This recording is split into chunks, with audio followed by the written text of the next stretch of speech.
और चातुर्मास में 7। तब समाप्त कल्प होता है। और 6 सूत्रों में बातें बताई और इसका रीजन बताया। चातुर्मास में 7 क्यों, शेष काल में 5 क्यों। आज हम 4 हैं, लेकिन समय बदल गया और गुरुओं ने देख लिया कि अभी किस चीज के ऊपर क्या कर सकते हैं, तो गुरु महाराज 2 को भी चातुर्मास के लिए भेज देते। हाँ, भेज देते और ये चातुर्मास की आराधना कराने के लिए पहुंचा देते हैं। तब उसके समय गुरु महाराज ने निर्णय किया है, इसके सामने शिष्य को कोई सवाल उठाने की आवश्यकता है ही नहीं। लेकिन इधर तो गुरु मना करते हैं, मत जा। गुरु कभी अकेले को भी छोड़ देते, हो सकता, तो इसमें कोई गलती नहीं है। लेकिन जनरल राजमार्ग ये है, अकेला रहना साधु के लिए अनुचित है। माना नहीं, जंगल में गया, साधना शुरू किया और उसकी तपश्चर्या के प्रभाव से नदी के किनारे के ऊपर वो साधना कर रहा था और नदी में पानी का पूर आया। सीधा पानी का प्रवाह चलने लग गया। जिस तरीके से नदी बह रही थी उस तरीके से पानी का प्रवाह चल जाए तो साधु को भी खींच कर ले जाए। इतना जबरदस्त पानी का पूर नदी में आया। और उस समय नदी की जो अधिष्ठायक देवी थी, उस देवी देखती है कि ये तो महात्मा मेरे पानी में बह जाएंगे और वो मुझे गुनाह लगेगा, दोष लगेगा। और देवी ने पूरा पानी का प्रवाह बदल डाला, चेंज कर दिया। और इस समय वो महात्मा का नाम कुलवालक पड़ गया। नाम तो कोई और था, लेकिन नाम बना दिया क्या, कुलवालक। क्यों? कुल मीन्स किनारा, पानी का प्रवाह। उस पानी का प्रवाह को भी जो मोड़ सकता है, जिसकी साधना से पानी का प्रवाह बदल सकता है, उसकी साधना से आंतरिक संस्कार नहीं बदला।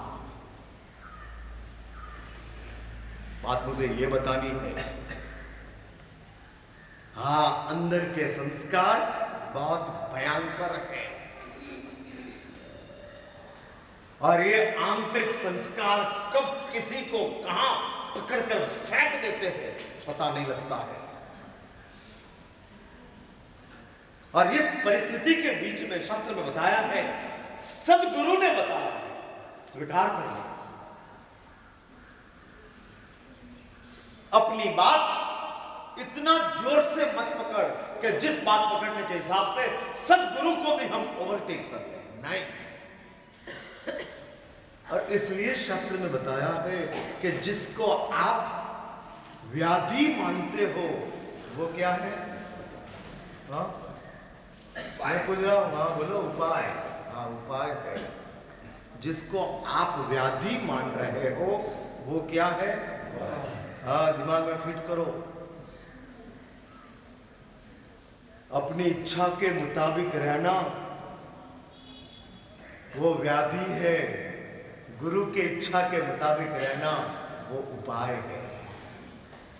हाँ, रास्ता दिखाया है, उस रास्ते के ऊपर से आगे चलो।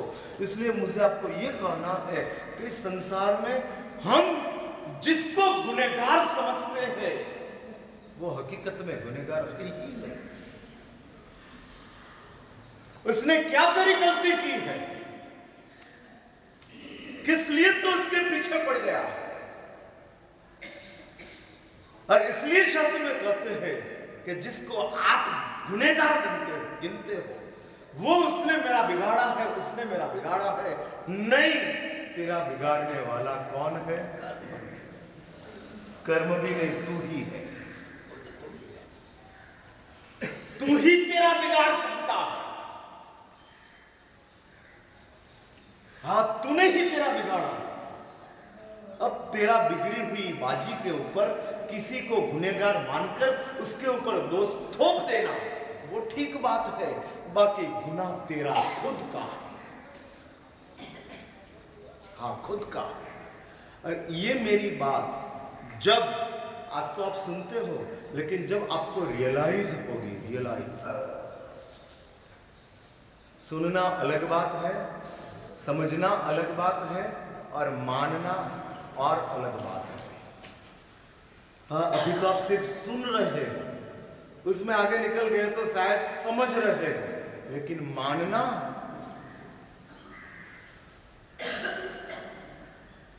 और एक बात समझ के रखो, सुनने से समझने से परिणाम नहीं आएगा, मानने से परिणाम आएगा। हाँ, मानते जाओ जिस चीज मैं बता रहा हूं। एक बात तो नक्की है ना कि मुझे ये चीज कहने में, कि ये बातें बताने में मेरा अपना कोई स्वार्थ नहीं है, उस बात में तो आपको विश्वास है ना? हाँ, पक्का नहीं कि उसमें मैं कोई अपना वेस्टेड इंटरेस्ट लेकर आया हूँ, कुछ मुझे आपके पास से चाहिए इसलिए मैं ये सब बातें आपको बोल रहा हूँ, ऐसा नहीं है ना? पक्का है ना मेरी बात? इसलिए मैं जो इस सब बातें आपको बोल रहा हूँ वो 100% आपके लिए उपयोगी है। ये बात सही है मेरी? हाँ, अच्छा, मैंने आपके लिए 100% ये जरूरी है, ऐसा ही मैं बोल रहा हूं, बराबर है? फिर क्या तकलीफ है?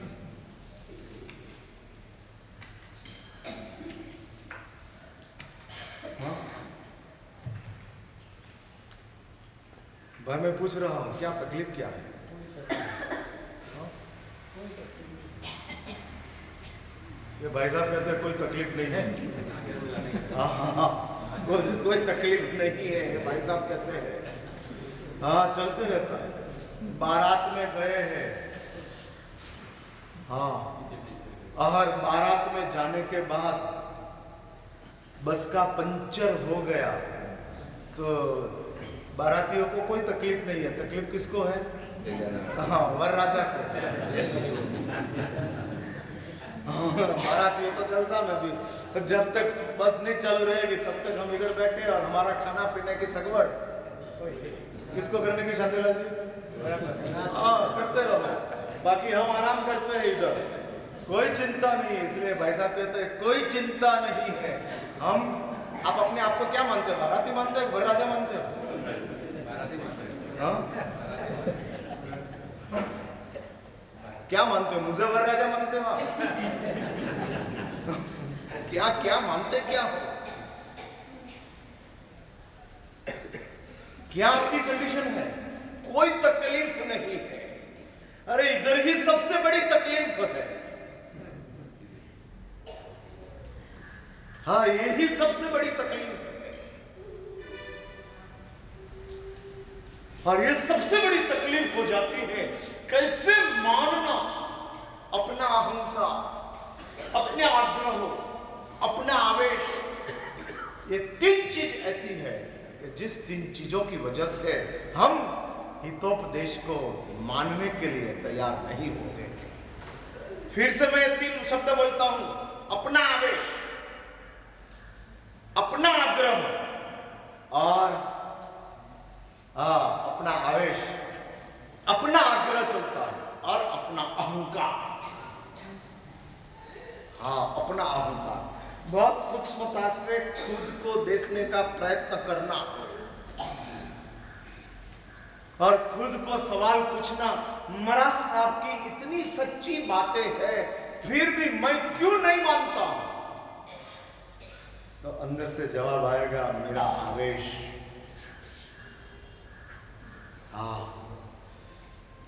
मैत्री का जीवन है और इसमें हम शत्रुता को तैयार कर रहे हैं। खेलदिली का समय है और इसमें हम बुजदिल बनकर जीते हैं। खेलदिली का समय है। हाँ, अभी ये खेलदिली स्पोर्ट्समैनशिप चल रही है और ऐसी खेलदिली के समय में हम बुजदिल बन गए और हम अपना आवेश या तो अपना आग्रह छोड़ दो जिसने अपना आवेश, अपना आग्रह, अपना अहम, इस तीन को छोड़ दिया, उसके लिए शास्त्र में बताया है कि मोक्ष तो एक कदम दूर है, उनसे ज्यादा नहीं है। हमसे हमारा मोक्ष कितना लंबा है। अब मोक्ष में, मोक्ष का शब्द तो सुना है ना आपने? हाँ, मोक्ष। आप लोग धर्म क्यों करते हो? हाँ?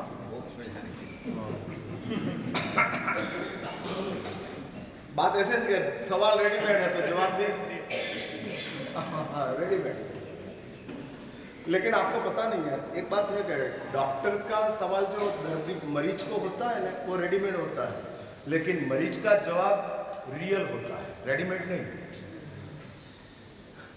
अभी वायरस चल रहा है और डॉक्टर के पास आप डिस्पेंसरी में गए समझ लो, और डॉक्टर आपको देखता है, फिर पूछते हैं क्या होता है, और आप कहेंगे कि नाक में से पानी निकल रहा है, सिर दर्द हो रहा है, बैक पेन हो रहा है, पूरा शरीर परेशान परेशान है, पीड़ा पीड़ा है, बुखार है, ये सब आप कहेंगे। हाँ, ये आपका जवाब रेडीमेड के रियल है। मैंने डॉक्टर का सवाल 50 मरीजों को रेडीमेड होता है, क्या होता है, क्या होता है, लेकिन 50 मरीजों का जवाब रेडीमेड के रियल।